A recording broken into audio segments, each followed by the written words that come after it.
Hello everyone, I'm myself Dr. Deepthi Kari. I'm MD PhD Physiology and your educator for physiology. Today we'll discuss about cardiac arrhythmia. Okay? Before starting our discussion, I would like to inform you all that you will get all my lectures notes that is available in soft copy as well as hard copy. To get the soft copy, you have to download the application that is Vesalius and you have to subscribe. And to get hard copy, you have to order my book that is Physiology Notes, which is available on Flipkart as well as Amazon.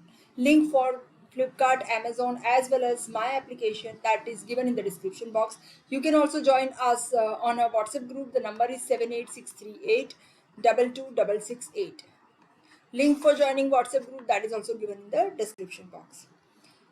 Now, let us start with today's topic that is cardiac arrhythmia. The name itself suggests arrhythmia, that is disturbance of normal cardiac rhythm. Okay, regular rhythm that is known as sinus rhythm. It originates from SA node and it passes from SA node to AV node, then bundle of his bundle branches, and it is conducted. This is the normal pathway. Okay, so cardiac arrhythmia means it may be because of, there are three types of pathology here: either abnormal sinus rhythm. Rhythm originates from SA node, but that is abnormal. Second, that is block in the conduction or heart block, and third, that is ectopic cardiac rhythm. So today we'll discuss these two causes: abnormal sinus rhythm and conduction disturbance or heart block. Okay, and in next class we will discuss about third one, that is ectopic cardiac rhythm. Now let us discuss all different types of cardiac arrhythmia in detail. First of all, you can see here cardiac arrhythmia, as I told you, three types. Number one, abnormal sinus rhythm. Second is conduction block, and third, that is ectopic cardiac rhythm. So today we are going to discuss this too. So abnormal sinus rhythm, that may be sinus arrhythmia. We will discuss in detail. Just I am enumerating all: sinus tachycardia, sinus bradycardia, and sixth sinus syndrome. Conduction disturbances means either block of the conduction of impulse, either it is SA nodal block or AV nodal block or bundle branch block. An ectopic cardiac rhythm, that is ectopic focus is there either in the atrium or in the ventricle, that is atrial or ventricular arrhythmia. Okay, now let us start with first one, that is abnormal sinus rhythm. Okay, which is of four types of abnormal sinus rhythm: sinus arrhythmia, sinus tachycardia, sinus bradycardia, and sixth sinus syndrome. As I told you, sinus rhythm means it is originating from SA node. So normal sinus rhythm, that means it is getting originated from SA node. Okay, but your heart rate changes. Here in sinus arrhythmia, what happens? Heart rate increases with inspiration and decreases with expiration. Okay, usually that is synchronized with respiration. Heart rate increases during inspiration and decreases during expiration, and that is because of change in the vagal tone. Okay, because during expiration there is stimulation of vagus nerve, which is parasympathetic, and that decreases heart rate. It is commonly found in children and athletes in physiological condition. Okay, next is sinus tachycardia. Tachycardia means rhythm is normal, sinus rhythm originating from SA node, but the rate increases. You can see here the rate is highest. I think all of you are knowing how to calculate heart rate from ECG. To calculate heart rate from ECG, you have to divide, you have to take 500 and divide it by number of small square between two RR waves. You can see here this one. Suppose you have 10 small square between two RR, then it would be your heart rate is 1500 divided by 10 is equal to 150 beats per minute. Now how this has come, I will explain you. As we have discussed in our ECG class, that uh, there is a speed of paper is 25 millimeter per second, means in 1 second 25 small squares are moving. Okay, small squares. Now when we require to get rate, always it is 60 seconds per minute. So how many small squares we will be having? 25 multiplied by 60, that is 1500 small square. Okay, so now another important thing, so 1500 has come. Now another thing is, you can see here this interval between two R wave is equal to one heart or one cardiac cycle. Okay, one beat. So this is, so you can say that in 10 small square you have one cardiac cycle or one beat. 1500 small square, that is in 1 minute, how many beats are there? So you will get this equation: 1500 divided by number of small squares between two RR waves. So you get the heart rate. So this is the way how to calculate heart rate. I'll just give you one more example. Suppose your this ECG is having around 20 small squares between two R waves. So what would be your heart rate? We will calculate, suppose as I told you, that 25 millimeter 1 second. So in 60 seconds 1500 small squares are there, divided by 20 small squares. So your heart rate would be 75 beats per minute. So here this is 150 beats per minute, that is more than 100. So you can say that it is tachycardia. Although it originates from SA node, so you have P wave, QRST, all. Okay. Now what are the physiological causes of sinus tachycardia?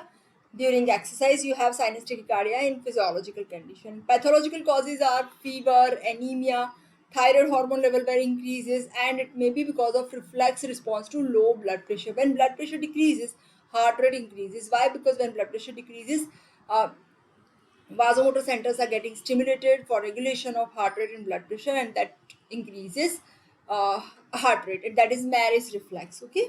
Now next is sinus bradycardia. Again the rhythm is sinus rhythm, but heart rate is less than 60 beats per minute. You must know normal heart rate is between 60 to 100 beats per minute. So when it is less than 60, that is bradycardia. When it is more than 100 per minute, it is tachycardia. No one will say that heart rate is 72 per minute. It is not fixed. It is always in the range. The normal range is 60 to 100 beats per minute. Okay.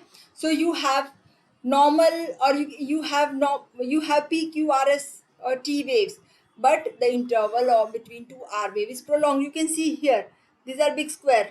1, 2, 3, 4, 5, 6 big square, means small squares are 6 multiplied by 5. So you will be having 30 small squares between two R waves. So how can we calculate heart rate? 1500 divided by 30, and your heart rate would be 50 beats per minute. This is bradycardia. What are the causes of physiological bradycardia? That is in athletes, and during meditation, during deep sleep also we have bradycardia. Okay.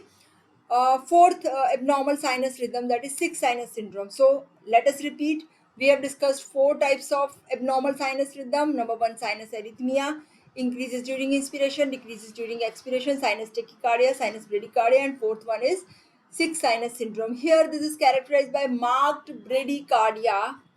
Marked, the person is having marked bradycardia, dizziness, uneasiness or dizziness, and syncopal attack.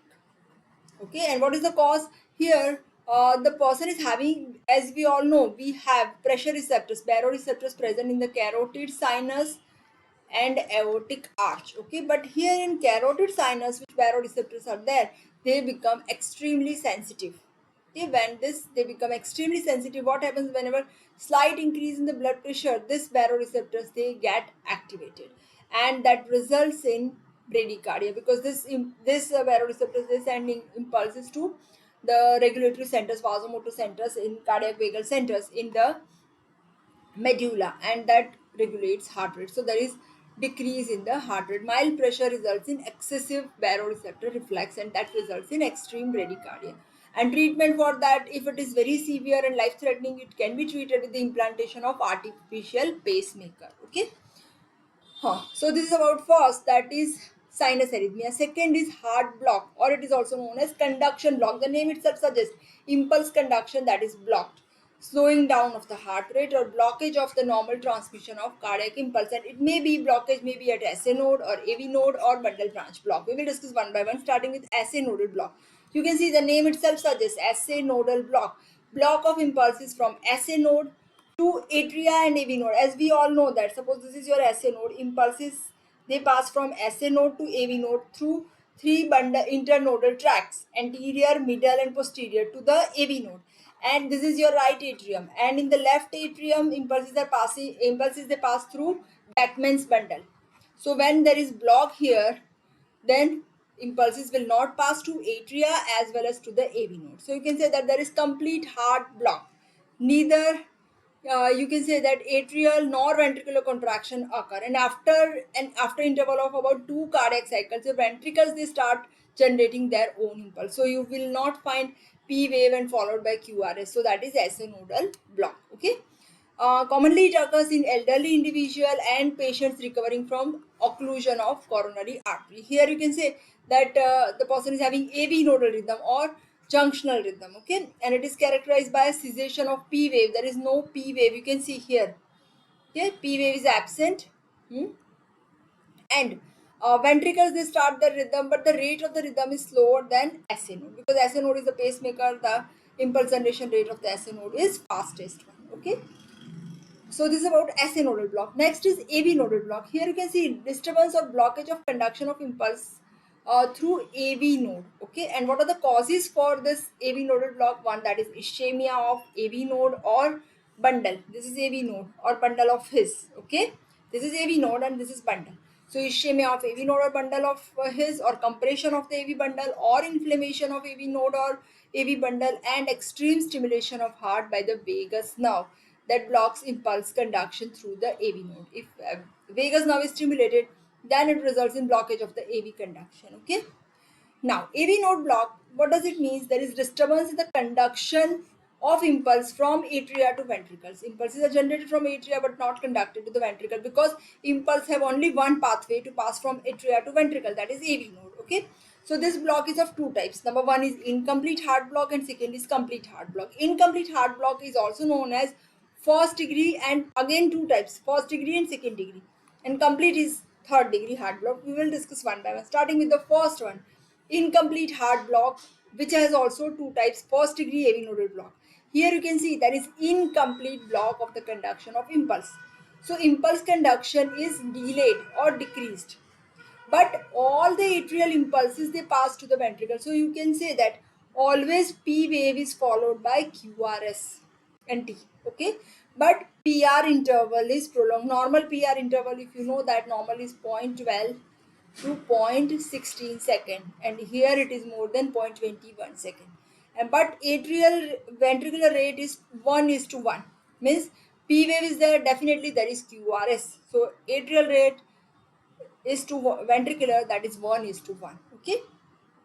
Second degree heart block, here you can see this is second degree is also here we have discussed incomplete, first degree and second degree. So second degree is also your incomplete heart block, but here the difference is all the impulses will not pass from atria to ventricle. So your block is 2 is to 1 or 3 is to 1 or 4 is to 1. Okay, miss, you can say that P wave 3 or 4 P waves followed by QRS. Okay. So now it has again two types. One, that is Van phenomena, you can see here. This is, or Morbitz type 1 block. What happens in this Van phenomena or Morbitz type 1 block? There is gradual lengthening of PR interval. You can see here, this is the PR interval of first one, this one. PR interval of second one, sorry, onset of P wave to the R wave, this one. This is PR interval of third one, this one. Okay, and now you can say there is dropped beat followed by dropped beat. Am I clear? Lengthening of PR interval followed by drop beat. And second is Morbitz type 2 block, which is also known as periodic block. What is this periodic block? You can see here the rhythm is not constant. Here you can see this is constant block. The rhythm is constant, means if there is 2 is to 1, 3 is to 1, 2 is to 1, then it is 2 is to 1 always. 2 P wave followed by QRS. Again 2 P wave followed by QRS. But here there is not constant rhythm. Suppose you can say you have 6 P wave followed by 5 QRS, 6 is to 5, or 8 P wave followed by 7 QRS. So it is not constant block. Okay. But here the thing is PR interval is constant. It will not change. You can see here P wave to R wave, this one. This will not change in any of the. Here you can see PR interval gets prolonged. Here also PR interval remains same. This one you can see here. This one. Fine. So this is second degree block. Next is third degree heart block. This is also known as complete heart block. Complete blockage of conduction of impulse from SA node to AV node. So complete blockage of, sorry, complete conduction of blockage of the conduction of impulses at AV node. Okay. And now your ventricles, they start generating their rhythm, which is known as idioventricular rhythm. The rate of ventricular rhythm, that is 40 to 42 beats per minute. Okay, so here what happens, there is atrioventricular dissociation. There is no association between P wave and QRS. Okay, we are not, or they are not followed P wave is not followed by QRS. Okay, atrial rhythm may be 100 beats per minute, but ventricular rhythm may be 40 beats per minute. There is no relationship between P wave and QRS. So this is your third degree block. Okay, and here there is Stock-Adams syndrome also there we have discussed, because ventricles they require some time to start the rhythm and the person is having fainting attack. That is Stock-Adams syndrome. We are not going in detail. Third type of block, that is bundle branch block. You can see here these are the left and right bundle branches. If there is block in either right or left bundle branch, then you may have different ECG changes. Now, which are this? I will show you. In left bundle branch block, you can see here very important change is QRS complex is prolonged. You can see normal QRS complex is 0.08 to 0.12 seconds. Here, this is more than 0.12 seconds. So anyway, in any of your question or MCQ, if you have prolonged QRS only, if it is prolonged PR, very important thing I am telling you, if it is prolonged PR interval, okay, PR interval is prolonged, then AV nodal block. But QRS complex is prolonged, then there is bundle branch block, okay. Followed by, you can see that abnormal STT segment. You can see here. This is ST elevation. T is also like this. Another important thing is splitting of heart sound. Normally what happens? Aortic valve closes first, followed by pulmonary valve. A2, P2. Why? Because the whenever the wave of depolarization passes, it passes, here you can see from SA node to AV node, it passes first to the left side. So when left ventricle is depolarized first, then there is closure of aortic valve. Okay, because of contraction of the left ventricle, and followed by pulmonary valve closure. Okay, but if there is left bundle branch block, what happens? This left ventricular depolarization is delayed. So aortic valve closure is delayed. So you have P2A2 component, means splitting of the second heart sound is reversed. Another thing found is in left bundle branch block, you have W pattern in V1. You can see here this kind of QRS W pattern, and M pattern in V6. This also you can remember this way also. Then in right bundle branch block, what are the causes of left bundle branch block? That is commonest cause is left ventricular hypertrophy. Okay, and left bundle branch block, both we have this kind of changes, and right bundle branch block secondary to chronic pulmonary disease. Okay, uh, here we can find right axis deviation. Okay, and we have this kind of in V1 there is M pattern. You can see here this is M pattern, and in V6 W pattern this way.